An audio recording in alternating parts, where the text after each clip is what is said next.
ความจริงปรากฏสตูดิโอใหม่ใส่เงินน้องหักแพงคนเดียวทุ่มใส่ทั้งหมดเฮ็ดเพื่อทีมงานเฮ็ดเพื่ออนาคตของหมดคันไฟเองกราบทักทายสบายดี FC ทุกทาน FC ทุกคนมาพบมาพ่อกับค่อยเจเบาลาวในคลิปนี้เป็นเรื่องราวข้อมูลข่าวสารที่ได้รับมาจากบรรดา FC แฟนคลับใหม่ๆสดๆฮ้อนๆเกี่ยวกับห้องสตูดิโอห้องซ่อมห้องแสดงห้องไล่สดของกลุ่มแก๊งของหมดคันไฟถึงจังใดก็ตามท่านผู้ชมกลุ่มแก๊งตัวนี้ไล่การหมดคันไฟตัวนี้ได้ดำเนินไล่การมากะหลายเดือนเติบประมาณ 3-4 เดือนท่านผู้ชมในที่สุดกับปิดฤดูกาลไปแล้วและช่วงนี้อยู่ในช่วงออกงานอยู่ทั้งกรุงเทพกรุงไทยพากันเดินไปตั้งแต่เมื่อวานนี้ก็น่าจะฮอดแล้วแหละท่านผู้ชมเนาะแล้วเรื่องที่มันยังบ่จบก็คือเรื่องเอางบมาสร้างห้องสตูดิโอแล้วก็มีบรรดาFC แฟนคลับออกแบบมาให้คร่าวๆแล้วก็เพื่อว่านำไปเป็นแนวทางในการสร้างในการปรับปรุงเนาะเพิ่นก็ก่ออิฐก่อปูนแต่บ่ฮู้ว่าทีมงานของน้องฮักแพงโดยเฉพาะน้องฮักแพงผู้ออกทุนจะเป็นผู้สร้างนั่นจะใส่กระจกหรือว่าใส่อิฐใส่ปูนอันนั้นบ่ฮู้ให้ติดตามเบิ่งตอนต่อไป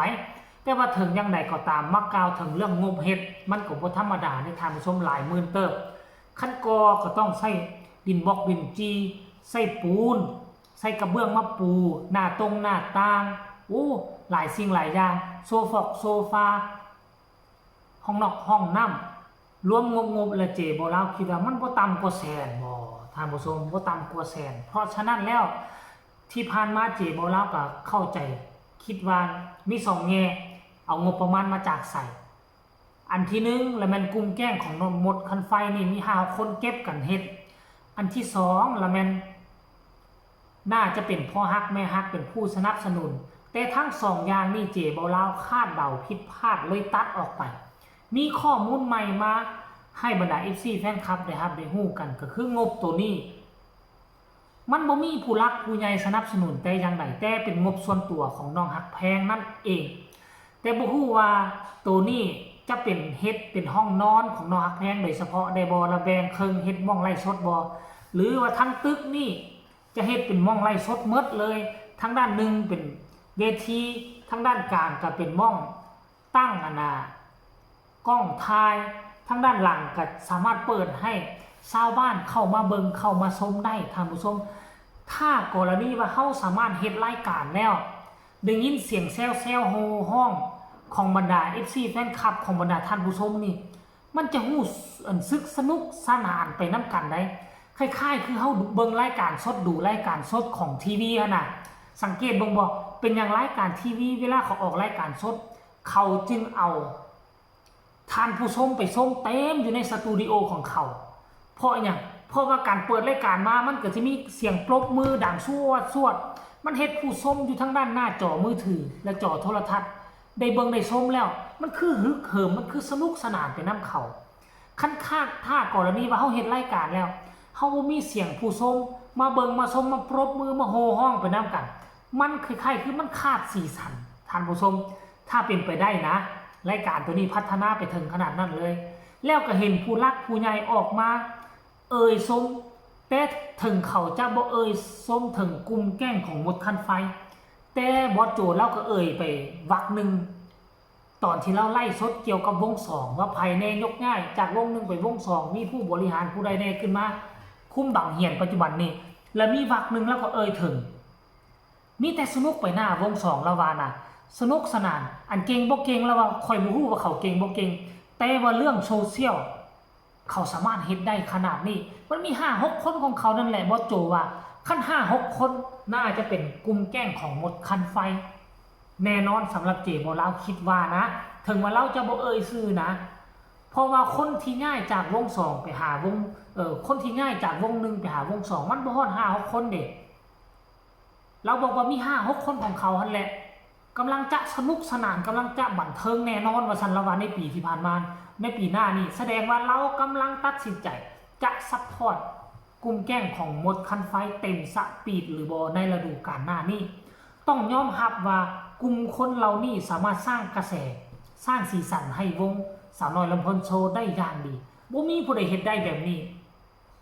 คนอื่นเขาลิ้นนะลิ้นโซเชียลเขาก็ลิ้นช่องไผ่ช่องมันบ่สมานฉันท์กันเป็นกลุ่มเป็นก้อนแล้วมันก็เลยว่าบ่ดังบูมขึ้นมาน่ะแต่ว่ารายการนี้แมนยูว่ารายการหมดคันไฟแล้วว่าสุดท้ายไผ่ได้หน้าได้ตาก็คือสาวน้อยลำเพลินโชว์หมดคันไฟสังกัดอยู่ใส่สาวน้อยลำเพลินโชว์อยู่ในเครือข่ายสาวน้อยเพชรบ้านแพงแบ็กอัพก็มีหน้ามีตาคนอื่นเบิ่งแล้วก็สิว่าโอ้วงนี่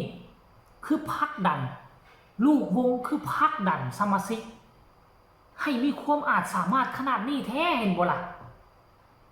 ลูกดีเขาก็ย่องพอย่องแม่ถึงแม้ว่าพ่อแม่บ่ได้เอาเงินมาซัพพอร์ตให้เขาเริ่มต้นเฮ็ดซื้อกล้องเด้อซื้อเครื่องดนตรีให้เด้อ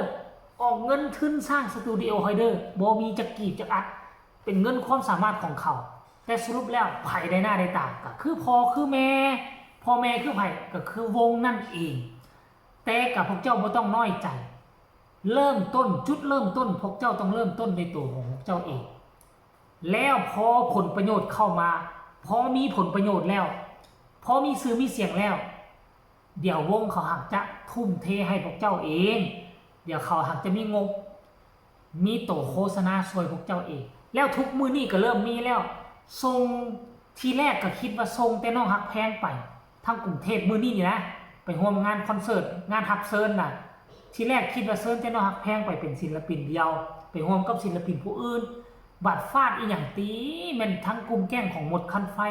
กระซ้ำเอาพวกเจ้าไปโปรโมทเอาพวกเจ้าไปโฆษณารายการพวกเจ้าสั้นหวาอันนี้คือจุดเริ่มต้นของทางทีมงานผู้บริหารเขาเห็นความสำคัญแล้วปัจจุบันนี้ถือว่าเข้าตากรรมการเข้าตาผู้รักผู้ใหญ่เข้าตาเจ้าของวงเป็นที่เรียบร้อยแล้วถ้าพวกเจ้ายังพัฒนาไปเรื่อยๆแล้วดูกันหน้าเจบอลาวคิดว่ากลุ่มแก้งของพวกเจ้าต้องใหญ่ขึ้นมาเท่าเทียมรายการแมวล่าเป็นแท้แน่นอนท่านผู้ชมเนาะอันนี้คือมาบอกมาเราให้บรรดา FC แฟนคลับได้รับได้ฮู้ถึงความจริงงบประมาณในการสร้างห้องสตูดิโอคืองบส่วนตัวของน้องฮักแพงสมแล้วแหละที่บรรดาพักพวก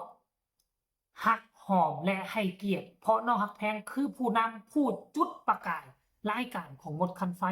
และเป็นผู้สนับสนุนหลักและเป็นผู้ให้ทุนหลักในการสร้างห้องสตูดิโอเอาไว้ไล่สดในครั้งนี้ต้องขอชมเชยในการเป็นผู้นำทีมงานที่ดีและเก่งกล้าสามารถกล้าตัดสินใจพวกเงินตนเองใส่โดยที่บ่ฮู้ว่าเขาจะได้เงินห่วงนั้นกลับคืนมาเมื่อใดอันนี้บ่ฮู้เฮ็ดด้วยจิตด้วยใจสมแล้วที่พักที่พวกที่วงองค์กรไว้เนื้อเชื่อใจให้น้องเป็นทีมงานในครั้งนี้ฝากทุกคนกดไลค์กดแชร์กดติดตามเพื่อจะบ่พลาดในคลิปต่อไปที่สำคัญอย่ากดข้ามโฆษณาพบกันใหม่ในคลิปหน้าขอกล่าวคำว่าสบายดี